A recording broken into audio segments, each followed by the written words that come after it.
Hello friends, welcome to our YouTube channel of Pahalwan Guruddin Group of Institute. I am Ilyas Ali, designated as Assistant Professor of Pahalwan Guruddin Group of College in Agriculture Department. दोस्तों, सबसे पहले अगर आपने हमारे YouTube channel को अभी तक subscribe नहीं किया हुआ है तो इसे आप सब्सक्राइब करिए। वीडियो को लाइक, शेयर और कमेंट ज़रूर करें। वीडियो को अंत तक पूरा देखें और लास्ट में बेल आइकन को दबाना ना भूलें, जिससे कि अगली वीडियो के नोटिफिकेशंस आप तक सबसे पहले पहुंच सकें। दोस्तों, इंसेक्ट मैनेजमेंट के अंतर्गत हम चर्चा कर रहे थे इंसेक्ट ऑफ ज्वार एंड मेज, यानी ज्वार और मक्के के कीटों की। तो इसी सीरीज़ में आगे बढ़ते हैं और आज हम आपसे चर्चा करने वाले हैं ज्वार शूट फ्लाई की, यानी ज्वार के तना छेदक मक्खी की, जो डिप्टेरा ऑर्डर से और जिसकी फैमिली एंथोमाइलिडी है। बात करते हैं इसके होस्ट प्लांट की, यानी इसके पोषक पौधे की। तो ज्वार, मक्का, बाजरा, कोदो, सावा, गेहूं और सूडान घास में आदि इसके जो पोषक पौधे हैं। इसके बाद चर्चा करते हैं इसके डिस्ट्रीब्यूशन की, इसके वितरण की। तो ये ज्वार बाजरा वाले समस्त क्षेत्रों में पाई जाती है, यानी जिन क्षेत्रों में ज्वार और बाजरा का उत्पादन होता है उन क्षेत्रों में ये उचित मात्रा में और भरपूर मात्रा में प्राप्त होती है। इसके बाद बात करते हैं इसके नेचर और डैमेज की, यानी क्षति और प्रकृति की। तो इस कीट की जो मैगट्स होते हैं, जो सूड़ी होती है, वो सबसे ज़्यादा हानिकारक होती है, जिसका प्रकोप फसल उगने के एक सप्ताह बाद ही प्रारंभ हो जाता है। ये लगभग 1 महीने तक काफ़ी क्षति पहुंचा देता है। इसके जो मैगट्स होते हैं वह कोमल जो शूट्स होते हैं, कोमल तनों को अंदर घुस करके उनका सेवन करते हैं, जिससे मुख्य कलिका सूख जाती है और ये डेड हर्ट बन जाते हैं। राव ने 1956 में बताया कि ज्वार की फसल में नाइट्रोजन की कमी अधिक मात्रा होने पर इस कीट का प्रकोप बढ़ जाता है। थोवी के द्वारा 1968 में बताया गया कि ज्वार में इसके प्रकोप के कारण लगभग 10 कुंटल प्रति हेक्टेयर उपज की कमी आ जाती है। यह देखा गया है कि इसकी आक्रमण होने पर तकरीबन ज्वार और बाजरे और मक्के की फसल में तकरीबन 20% की पैदावार में कमी हुई है, और ये कमी कभी कभी 90% तक पहुंच जाती है जब इसका प्रकोप अपनी चरम सीमा पर पहुंच जाता है।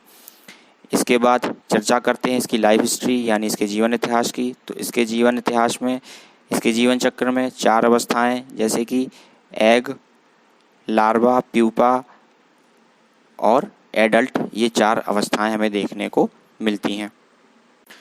बात करते हैं एग स्टेज की, यानी अंडा अवस्था की। तो अंडे प्रायः सुबह के समय एक एक करके पत्तियों की निचली सतह में पंक्तियों पर दिए जाते हैं। पौधों की सतह के पास जमीन पर भी ये दिए जा सकते हैं।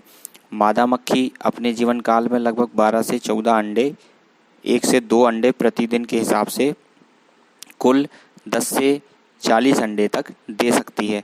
अंडा 2 से 3 दिन के बाद पककर फूट जाता है। अंडा प्रारंभ में दूध या सफ़ेद रंग का हो जाता है। इसके बाद चर्चा करते हैं इसके मैगट्स की, यानी इसके मैगट स्टेज की। मैगट सफ़ेद रंग का होता है, उसके टांगें नहीं होती। यह फुदक फुदक कर आगे की ओर बढ़ता है। अंडे से निकलने के बाद ही 3 बार ये अपनी कम से कम त्वचा का निर्मोचन करते हैं। 7 से 8 दिन की में पूर्ण विकसित ये हो जाते हैं। प्रथम, द्वितीय और तृतीय और चतुर्थ इंस्टार क्रमशः 1 से 2, 2 से 3, 3 से 4 और 2 से 3 दिन के समय तक ये लेकर के पूर्ण होते हैं। पूर्ण विकसित मैगट्स 7 से 7.5 मिलीमीटर तक लंबा हो जाता है। इसके बाद चर्चा करते हैं इसके प्यूपा स्टेज की, यानी कृमिकोश अवस्था की। पूर्ण विकसित मैगट तने के अंदर पौधों के जड़ वाले हिस्से के पास कोशावस्था में बदलते हैं। यह लाल भूरे रंग का होता है। इस समय कृमिकोश की लंबाई लगभग 3.38 से 4.03 मिलीमीटर तक हो सकती है और इसकी चौड़ाई 1.17 से 1.30 मिलीमीटर तक हो जाती है।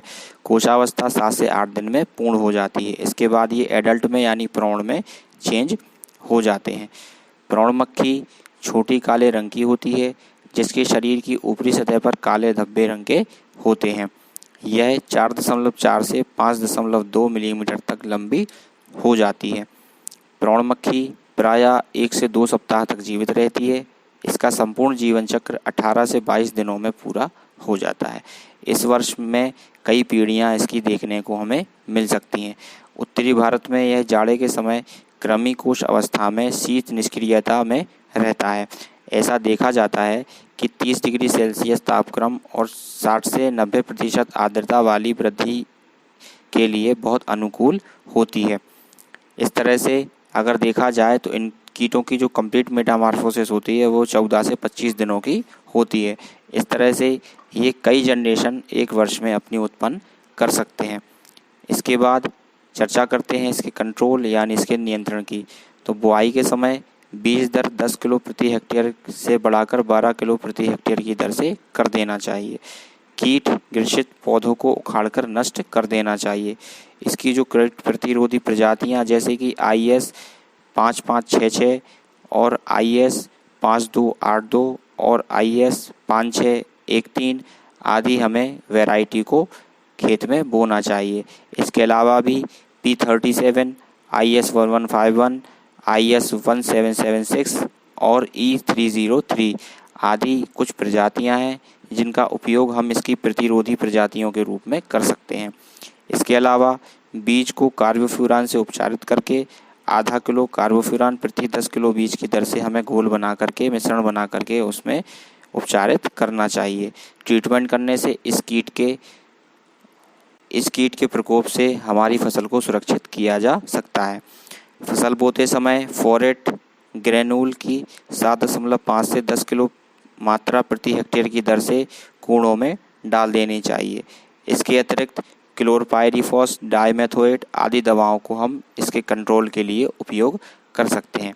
इसी के साथ मैं आशा करता हूँ कि आपको मेरा ये वीडियो पसंद आया हो। यदि आपके कोई डाउट्स हैं, कोई क्वेरी है जो वीडियो को देखने के उपरांत आपके मस्तिष्क में आई हो, तो आप हमारे कमेंट सेक्शन में जाकर के उसको टाइप कर सकते हैं और बेल आइकन को दबाना ना भूलें। धन्यवाद।